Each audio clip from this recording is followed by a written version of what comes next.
years ago, this was 2,500 people within the Indian market, and now we're about 14,000 people, so which is also shown as a testament to our investment in the Indian market and building our capabilities for the market as well as from a global perspective as well. What you see on the slide, just realized. What you see on the slide behind me is actually, a wide variety of industries that we have customers in. So what you will notice is the size and scale of our customers across different industries, and the fact that they do a lot of variety of work with us, whether it's in sales or service or marketing or analytics or integration. The scope will, and more, but there's a lot of different types of work that our customers do with us, regardless of the size of our, size and scale that they might have in the operations as well. But today we're here to talk to you about the agentic revolution, and I know my colleagues are going to talk a little bit more about it. But what is happening here is that we, just actually as a show of hand, how many of us have used something agentic over the last 24 hours? 140 customers. We have 450 staff across our business. We have 150 of those in Bangalore. We have a shared service centre in Bangalore where we have operated for now 20 years. The company's about 18 years old. So how do we get to partner with Salesforce? I think when you're a business growing as quickly as ours, our business is very high sales focused. We're a very sales intense company. Our markets in UAE are quite small, so we have to be quite aggressive in terms of how we go about finding business. And then we've expanded significantly into the Kingdom of Saudi Arabia. I'm sure many of you know a lot of the growth in the Middle East at the moment, and actually globally is really fueled by two economies, one being India and one being the Kingdom of Saudi Arabia. They're the fastest growing economies really in the world at the moment. So for us, we've had to, in the last 2 years, upgrade all of our technology. And for us, really, the main choice for us from a CRM perspective, or how do you look after your customers and how do you manage your sales processes, there was only really one choice for us, which was to go with Salesforce, because it's the #1 CRM globally. And we feel that that's the right choice to make based on the size and growth of our business. We are a very technology-focused business. We have invested a lot over the last couple of years to try to digitalise all aspects of our business. And what we've come today to talk about is the use of Agentforce across our business, which for us has been a huge success. I think we're one of only a few or a handful of customers of Salesforce across the globe who have actually engaged with this and now have agentic workers who are going out and trying to find new sales and new customers for us. So I put it very simplistically. So it's been a really good journey for us. What we've seen over this period of time is we have 2 agents, and these agents are either finding leads, i.e. trying to find new customers, and it's completely automated, or they are then engaging with these leads, which is for us very important. The biggest challenge, I think, for any sales-orientated business at the moment globally is the cost of customer acquisition. How much does it cost you to get a new customer? And many companies don't look at this, right? And the cost is not just, it's a financial cost, but it's also time, right? It's like, how long does it take you to find, what's the average deal cycle? Now for us, we kind of see deal cycles around 3 to 4 months. And what we're seeing now with Agentforce is actually we see those timings being halved. We think that now we're seeing if we can get somebody coming through on Agentforce, it's more like 2 months.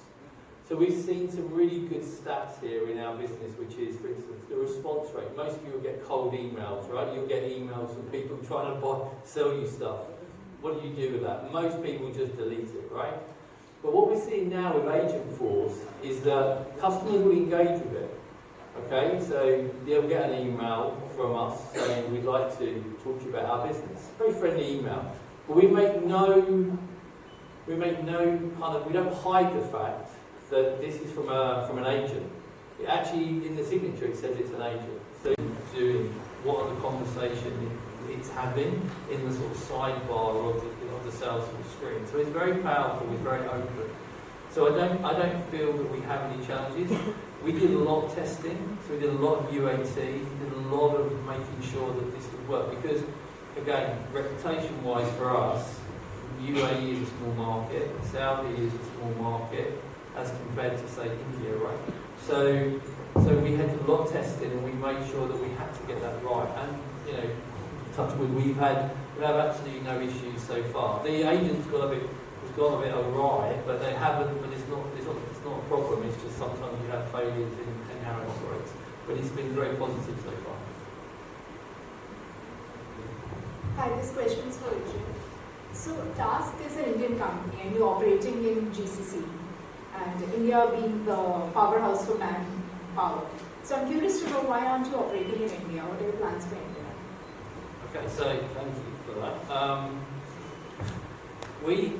It's very interesting. Our company's been going. We've been around for 18 years. We have Indian owner, founder, and CEO, Mahesh Shalapur, and our business. We have, as I said, we've got an operation in Bangalore, which is our one of the shared service centres, do all of our kind of processing, etc., for our business across the Middle East. We've kind of toyed with India for a while, and whether we should come back and actually open a business here. And actually, yes, one of my jobs for this year was to expand our company globally into at least one market in 2026. And we over the last couple of months we've been working quite hard on this. And actually, Salesforce actually helped us as well as we visited their GCC in Hyderabad to understand how does that work. And yesterday we finally signed off as a board that we will bring our staffing business into India in Q1 of 2026. So that's a really big move for our business. So we will now start to do commercial staffing operations from the start of 2026. So we're into my next job now is to set this all up. So yeah, thank you for the question. My question is to Richard. How do you plan to leverage your position, company position? Sorry, start again. Sorry. Yeah. How do you plan to leverage your company's position with the Agent Force platform for talent acquisition and workforce management? So, from a workforce management perspective, we're not leveraging within Salesforce at the moment. We have different parts of our technology ecosystem. So from our Salesforce is very much sales and marketing. So it's all about how do you generate leads, how do you get more contacts, how can you leverage your customer database that you have. From a workforce perspective, we've gone down a very specific track this year. Actually, I'm sorry, I hope you're okay with me talking about this, but it's not competitive. It's my own. One of the things we're doing as a business as well, as I said, to be very innovative. We actually have created our own recruiting platform, an AI recruiting platform with 10 agents. So a very, very specific platform that will just take care of all of the hiring for clients and also our own business now from an AI perspective. That's again hopefully going live at the start of January. So we're kind of used our strategy in AI, and we've really pushed hard this year. Our strategy in AI is to use great partners like Salesforce, like where we feel we don't have that expertise, then we will use a great company like Salesforce, right? It's the best CRM in the world. Where we have experience and where we have expertise, say, in recruitment and, as you say, resource management, then we're trying to leverage those skills to build some of our own products as well at the moment, because that lends itself to us being able to take all the things that we've learned from AI and our experience. And again, the one thing I would say, which I think is so encouraging about India, is that our two partners for our two AI products in India are sensational. Actually three. The partner who helps us with this as well, Real Fast AI, who did the Salesforce AI work with us. India is amazing from a workforce perspective, a technology perspective, and from an expertise. It's just amazing. So there's a good future there for sure. Are you planning to engage more products from Salesforce in the future?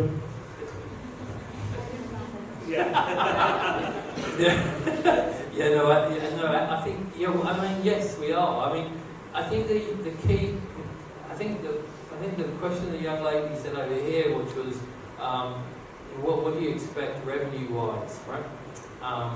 Again, for all of the products you take from any technology provider, there's always a license fee, right? And there's always a return that's required. For us, what I would say with Salesforce is the partnership is successful because it's growing continually. And I think the one point that was made was around listening to customers. And I sort of call that a different thing, which is like, we call that co-creation. So if Salesforce can come to us and co-create and say, listen, Richard, this is something we think would really help you, and I think that your business would benefit from this, then we would always listen, right? We're always going to do that. So I can only see our partnership growing further into the future, for sure. And I think if I look at how our business has grown, I think where we were from a kind of how many users we had and how we have now, it's significantly more. And I think some of our other parts of our business are also now starting to see what solutions can Salesforce brings. Thank you. One more question to Richard, and then both. Here it is mentioned, this question is for Richard actually, that Task has chosen Salesforce to unify its sales and marketing operations and ultimately drive revenue growth from it. So the first question is, why Salesforce was the best choice for this for you? And secondly, what is the revenue projection that you are expecting post-deployment? Okay. That's a good question. Why do we choose Salesforce as the first one? So for us, our technology strategy in our company is one of high investment. So we feel technology should be at the centre of our business. Our business is high growth. Task has had circa 28% CAGR growth over 18 years. We have grown significantly in that period of time. And for us, we see that growth continuing with our plans to expand. And for us, we wanted to invest in a system which would be able to grow with us. We wanted a system that would allow us to integrate easily with the rest of our technology ecosystem, with our ERP and other parts of our business. And Salesforce gave us that opportunity. I think it also allows us to grow in terms of innovation. Innovation is a major part of our company strategy. And I think unless you're with a tier one provider who is able to invest huge amounts of money, if you look at the level of investment that Salesforce put in globally into their different parts of their software, there's no comparison. One thing we do like as well is that they have a great kind of marketplace. So we have some other kind of products that sit around outside the ecosystem of Salesforce, but those have native integrations. So it makes it very easy for you to then just plug and play those applications back into Salesforce, which again removes all the manual handoffs. It makes our sales team's life a lot easier. And generally, I think the main thing is it allows us to grow. It allows us to grow with Salesforce and vice versa. That to me is important. What do I expect from the revenue from it? So that's a great question, and the CEO of our company is also asking me, Richard, all of this investment you're making in technology, what's the return on it? So, what for me, what we're seeing at the moment is that we see in the press that over the last, I think there's been a few articles recently where there's been huge amounts of investment in AI, and what's happened is that there's not been much return for it. That's what we're hearing, right? You've seen lots of reports on that. But for us, our strategy on this is to take small steps. Okay, so for us, our investment here is a small step, but a really valuable step, right? Because you have to try different parts of innovation and technology. So if we take this, we're probably the first people in the Middle East to do this. And for us, it was like worth doing because the investment was actually it wasn't huge. It It wasn't going to break the company, but if it was to work, then it would give us a really good return. So we do an ROI, return on investment, on all the investments we do in technology, and we look at, okay, what's the outcome of this? Could it help us? So we're very careful in that respect. What would I expect to happen here? In the first 12 months, I expected that of all the costs I put into this, I expected to break even. I just wanted to break even to start with. But there's very few, and the guys can tell you here, not many people are doing this piece of work that we are globally. So for us, it was, can we break even? Now, once we've proven the model, now we can start to accelerate it. And then we can start to see this really making some headway. I would like to think that our salespeople could at least get a couple of client contracts, maybe 2 or 3 signed a year through this agentic workflow. That's what I'd like to aim for. Is that okay? I didn't give you a number, I'm so sorry. I know you are 1+. We can now put that criteria into Salesforce, and the agent will go and find you. Whoever you are in this room, it will find you if your details are somewhere out there, right? And then we can contact you. But that work would have taken somebody 2 weeks. Now it takes an afternoon. Actually, it takes probably an hour. And you can be so specific. So the salespeople now are then armed with that data, right? And they can then get the agent to start the conversation, right? So you'll get your email, and you might want to engage. You might say, yeah, I'd like to have a conversation with this other newspaper. Then the salesperson is then freed up from their time to have a more valuable conversation with you as a candidate, right? They can talk to you, right? Or as a salesperson, they can talk to you, okay, very, very clearly. And they got more time to do that. So I think the art of the deal, though, as well, when you want to close a deal, the AI is not going to close the deal. It's not going to happen, right? Not in our B2B world. It's not going to happen. So I think we feel that it's a way of providing, taking away the manual work, getting people then to engage, and then it's just more efficient, and then reduces the cost and the speed, increases the speed. Really love that question in terms of hallucinations, because that's like really real conversation that a lot of our customers actually ask.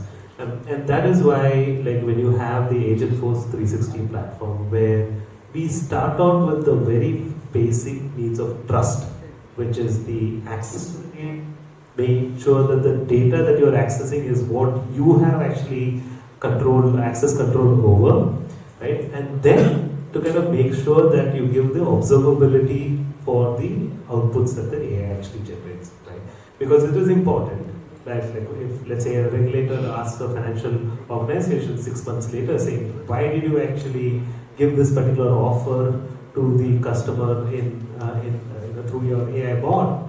You should have the details in terms of, okay, here is the context that I knew about the customer.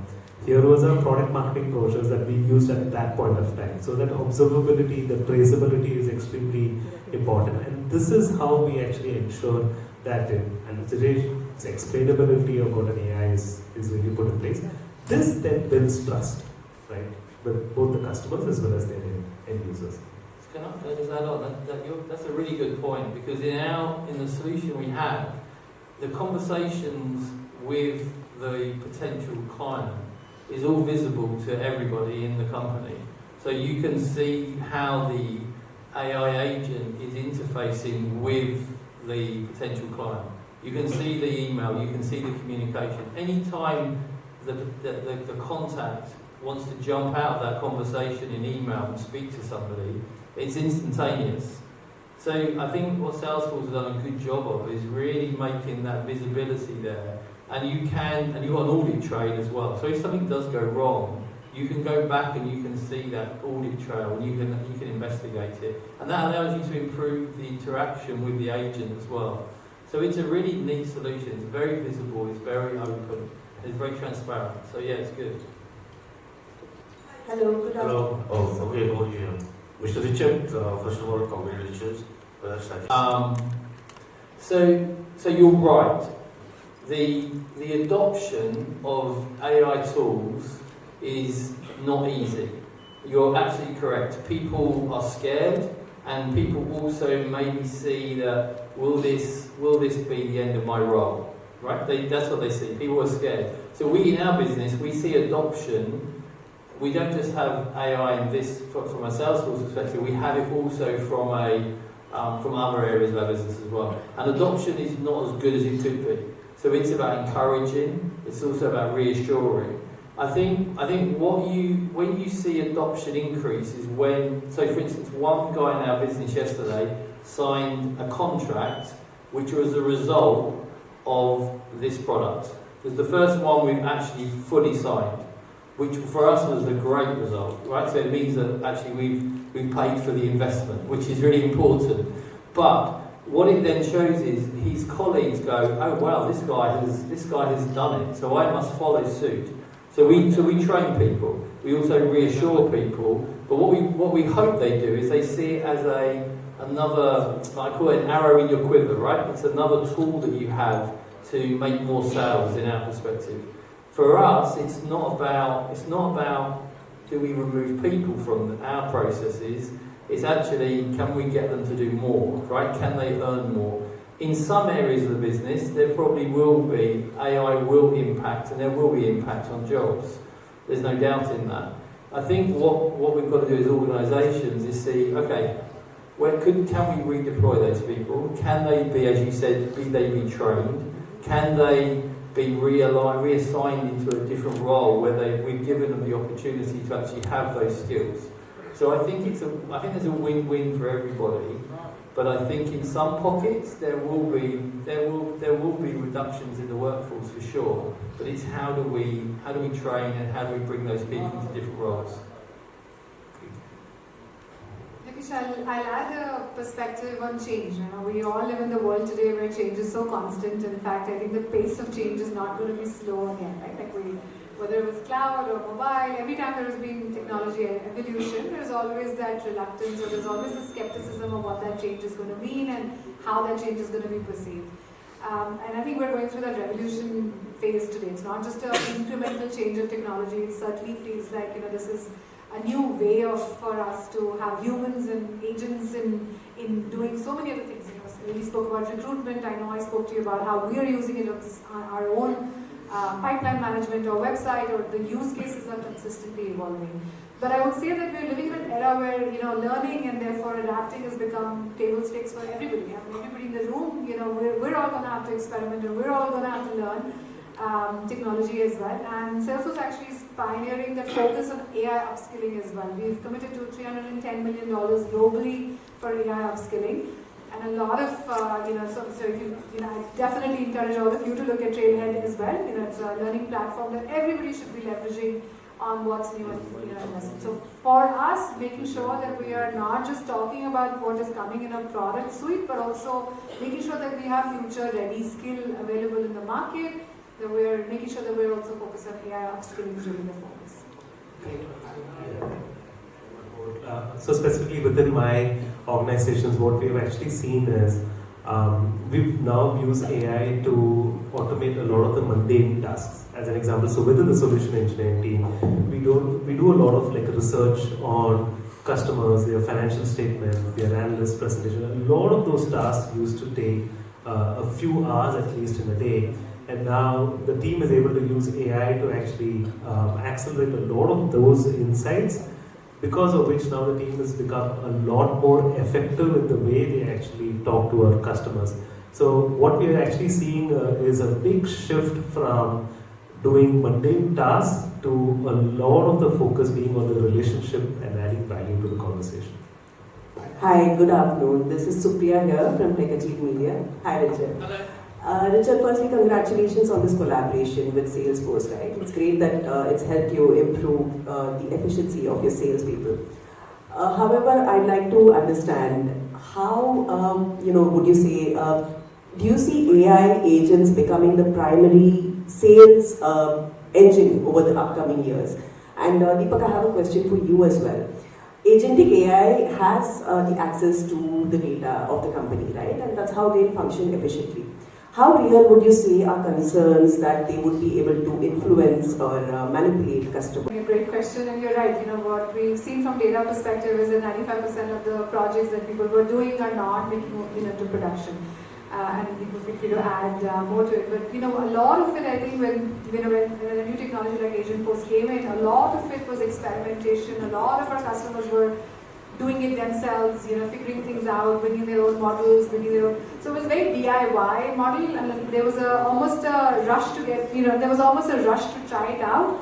Whether it was the fear of missing out or, lots of conversation, are we moving too fast, the technology itself was evolving. I think a lot of that is now settled in, right? Like if you look at where, there's obviously a conversation, it's a board conversation, every board's having a conversation about what is the impact of AI that you were seeing in the businesses, but it's gone beyond from an experimentation perspective to see where does it make sense for us to have the right AI interventions, like Richard was just explaining. Where does it make sense for us to have the right interventions? Does it make sense for us to do DIY without the trust and without the guardrails, without the risk exposure that you might have? Or does it make sense for us to partner with organizations like Salesforce, which are investing in the innovation to make sure that the technology itself is secure, right? Because that itself was a big part of the concern. So we've seen that whole conversation shift from that experimentation to why, I think customers are aware of why they weren't able to go into production, and therefore if they were wanting to take advantage of this new technology, new revolution really, what will it take for them to move forward? So I think that's really where the shift is, but you want to add? No, I think you covered it. Like, the first version of the whole AI was more about summarizing the information, right? It's about aggregating information from different sources. And if you look at the next stage, it was more about like understanding and reasoning. We're seeing growth. If I look at our portfolio, we're certainly seeing growth across, right? Whether what you even look at from a GDP perspective, what's happening in the Indian economy and all the same sectors that you will hear about. So we're seeing growth really spread across.